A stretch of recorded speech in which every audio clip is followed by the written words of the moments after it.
about personal life? Personal life, like I said, sometimes I feel like there is no space for personal life right now. By God's grace, I'm not complaining. I'm happy. I'm thinking life లో ప్రతిదీ ఒక phase కదా, ఆ ఏజ్ని బట్టి ఇప్పుడు teens ఒకలా ఉంటాయి, 20s ఒకలా ఉంటాయి, 30s ఒకలా ఉంటాయి. సో ఇప్పుడు I think I have just entered 30 and I feel at this point I think this is the best I could be. Professionally, personally, I have no complaints. But of course, I am looking for what నేను కూడా waiting what is going to happen next in my life అని. Because I think ఫోర్స్ఫుల్గా మనం ఏదో ఒకటి ప్రయత్నించి చేయడం I have already experienced that. అందరూ చెప్తున్నారు, సొసైటీ, ఫ్యామిలీ ప్రెషర్, ఇవన్నీ విని మనం ఏదో ఒకటి ఫోర్స్ఫుల్గా చేయాలనుకుంటే అది ఒక్కొక్కసారి మన geography the current situation of our లైఫ్లో సెట్ అవ్వదు అది. సో దాని కింద ఐ థింక్ లైఫ్ మనకి ఎక్కడ తీసుకెళ్ళిపోతుంది అనేది చూసి దాన్ని బట్టి మనం వెళ్తూ ఉంటే going with the flow is more better అని నా ఎక్స్పీరియన్స్ నాకు చెప్తుంది. సో యాజ్ ఆఫ్ నౌ కూడా నేను అంతే. I'm also curious, I'm also positive, I'm open. నేను ఏది కావాలన్నట్లేదు, వద్దనట్లేదు. వచ్చిన దాంట్లో బెస్ట్ చూసుకొని బెస్ట్ దారి చూసుకుంటూ ముందుకెళ్తున్నాను. కానీ ఒకటి, ఇప్పుడు ఫోర్స్ఫుల్గా అంటే మీ పేరెంట్స్ ఎవరు ఫోర్స్ఫుల్గా మీ మీద ప్రెషర్ పెట్టలేదు కదా, మీరు లవ్ చేసి పెళ్లి చేసుకుందే కదా? లేదు, అది లవ్ అనేది మీడియాలో లవ్ లవ్ లవ్ అని ఊహించుకున్నారు. అంటే ఏమవుతుందంటే ఇండస్ట్రీలో ఎస్పెషల్లీ ఇద్దరు ఇండస్ట్రీ వాళ్ళే అయితే it is assumed that they have fallen in love.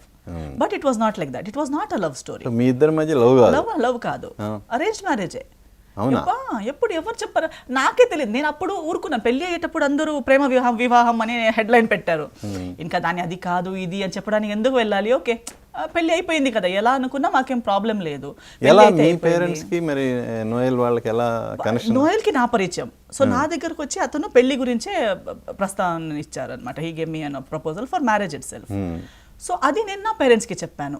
మా ఇంట్లో కూడా అప్పుడు ఆల్రెడీ నాకు పెళ్లి చేసుకోవాలని చెప్తున్నారు. అంటే తనది వన్ సైడ్ లవ్? ఎలా లవ్ నాకు కూడా తెలియదు. లవ్ అలా కాకపోయి ఉండొచ్చు. వెడ్డింగ్ తనకు కూడా మ్యారేజ్ టైం అయిపోయింది అనే ఫీలింగ్. సో నేను కూడా నా పరిచయం జరిగింది. సో నన్ను చూస్తే తనకి మేబీ మీకు పెళ్ళికి అడిగితే బాగుంటుందేమో అనిపించిందేమో. I don't know. He straight away came. మనకి పరిచయం అయ్యి మనకి మాటలు స్టార్ట్ అయ్యి 3 daysకే హీ ఆస్క్డ్ మీ. మనం మాట్లాడుతున్నాము, నంబర్ తీసుకున్నారు. ఒక రోజు ఒక 2-3 days బ్రేక్ఫాస్ట్ చేశారా, లంచ్ చేశారా అని వాట్సాప్ చేశారు. ఒక 3rd day కలానే చెప్పారు, మీతో పెళ్లి చేసుకోవాలంటే ఎలా, ఎవరితో మాట్లాడాలి అని చెప్పారు. సో అలా చెప్తే నాకు కూడా సడన్ గా ఇలా అడిగేసరికి నేనేం చెప్పాలి అంటే అప్పుడు అనిపించలేదా నాకు కెరియర్ ఉంది కదా, ఇప్పుడు పెళ్లికి వెళ్తే మళ్ళీ కెరియర్ దెబ్బతింటుందని? ఇప్పుడు నేను అలా ఆలోచించాను. నాకు ఇప్పుడు కూడా అలా అనిపించదు. ఐ థింక్ అది ఒక సొసైటల్ సెటప్ అంతే. మన వర్క్ని మనం కరెక్ట్గా చేస్తే, మన వర్క్ బాగుంటే నేను నమ్మను అలాంటిది ఉండని అని. ఒక డాక్టర్ ర్యాప్ సింగర్ కావటం కూడా ఒక విధంగా మీరు ఎస్ చెప్పడానికి కారణం అనుకోవచ్చా? లేదు అలాంటిది ఏం లేదు. యాక్చువల్లీ మా ఇంట్లో ఆల్రెడీ అప్పుడు ఇంట్లో కూడా వాళ్ళు పెద్దగా నేను కెరియర్లో ఏం చేస్తున్నారని పెద్ద వాళ్ళకి నాకు ఇంట్రెస్ట్ కాబట్టి సపోర్ట్ చేస్తున్నారు అంతేగాని లేదు కెరియర్ ఏమైపోతుందేమో అని వాళ్ళకు కూడా టెన్షన్ లేదు. అలా నేను ఎర్న్ చేసి ఇంట్లో ఇవ్వాలి అనే టెన్షన్ కూడా లేదు.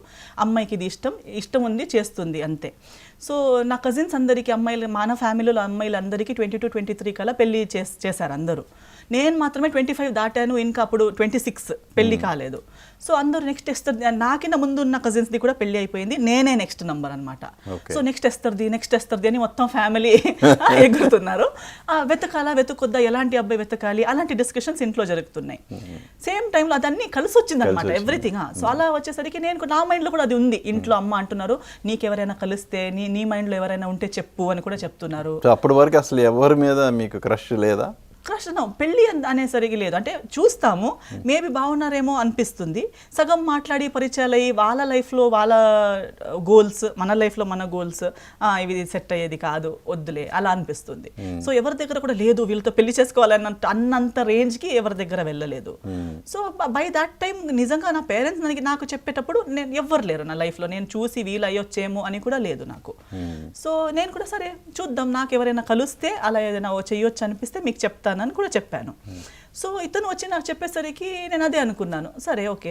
అప్పుడు కూడా నాకు వెల్ విషర్స్ ఇండస్ట్రీలో ఉన్న వాళ్ళ చాలా మంది అదే చెప్పారు, నీ కెరియర్ ప్రైమ్ ఏజ్ 26, హీరోయిన్కి 26 కంటే చాలా ఎర్లీ కదా అని. కానీ నేను అలా నమ్మనండి. ఇప్పుడు నేను పెళ్లి చేసుకుంటే మీరు నన్ను సైన్ చేయరా? చేస్తారు. ఓన్లీ అది ఎలా ఉందంటే మేబీ అలాంటి రీజన్స్ కోసం హీరోయిన్గా ఉన్న వాళ్ళకి ఆ రీజన్ ఒకటి అయి ఉండొచ్చు, ఓకే పెళ్ళి అయిపోతే నేను ఇవి చేయలేను కాబట్టి అని. బట్ నాకు అలాంటి లేనే లేదు. నేను పెళ్ళి కాకపోయినా నేను నాకు నచ్చినట్టే వర్క్ చేస్తూ వచ్చాను కాబట్టి పెళ్ళి వల్ల నాకు డిఫరెన్స్ ఏం పడేది కాదు. So I said no problem, నాకు వస్తే చేస్తాను, లేకపోతే పర్లేదు, దానివల్ల ఇది చేయొద్దని నా మైండ్లో అస్సలు లేదు. సో అతను అప్రోచ్ చేసరికి పేరెంట్స్కి చెప్పాను, పేరెంట్స్ సరే రమ్మన్నారు, మ్యాంగ్లూర్కి వచ్చారు, మా ఇంటికి వచ్చి అందరినీ కలిసి మాట్లాడారు.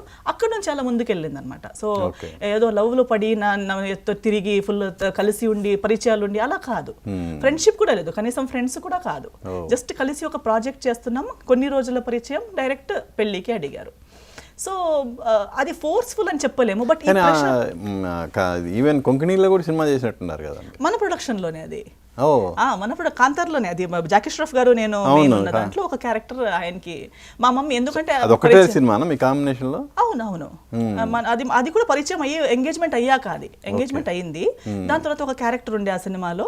సో దానికి కూడా డైరెక్టర్ గారు ఇంకో మరాఠీ హీరోని సెలెక్ట్ చేశారు, కానీ మా మమ్మీ వద్దు, ఇతనే ఉన్నారు కదా మన ఇంకా ఫ్యూచర్ సన్ ఇన్ లో అని చెప్పి మా మమ్మీ తనకి తీసుకున్నారు సినిమాలో. అలా సో మీరు ప్రొడక్షన్ కాబట్టి అమౌంట్ కూడా కలిసి వస్తుందా? అలా కాదు, మా మమ్మీకి ఎలా అంటే, మా మమ్మీకి లేదా మా నాన్నకి కూడా, నేను ఒక్క ఆమెనే కాబట్టి, if I'm daughter they were always saying son law అంటాడు, మనకి సన్ ఇన్ లా కింద ఎలా ఎస్తారు అలా ఈక్వల్ మన సన్ అంతే, తనకి ఇంకో అలా ఫీలింగ్ ఏం లేదు. దేవర్ వెయిటింగ్, ఎవరు ఇప్పుడు కూడా వాళ్ళకి అదే ఒక కొడుకులు అంటాడు, మనకి మన ఫ్యామిలీతో కలిసి హ్యాపీగా బ్రతికి అంటాడు, ఒక పాజిటివ్ మనిషి ఉండాలని ఒక ఫీలింగ్. సో వాళ్ళ అన్ని కోరికలు ఇప్పుడు కూడా నాకు పర్సనల్గా మేబీ పెళ్ళి లేకపోయినా పర్లేదని ఉందేమో, బట్ ఐఎమ్ నాట్ లైక్ పెళ్ళి కానే కావాలి, ఎవరైనా నేను డెస్పరేట్ ఉన్నాను, నాకు ఒక పార్ట్నర్ కావాలి అనేది లేదు, only if it comes. But only ఒక్క యాంగ్జైటీ కానీ లేదా ఒక చిన్న టెన్షన్ ఏంటంటే పేరెంట్స్ వల్ల, because they are really wishing and I'm the only child.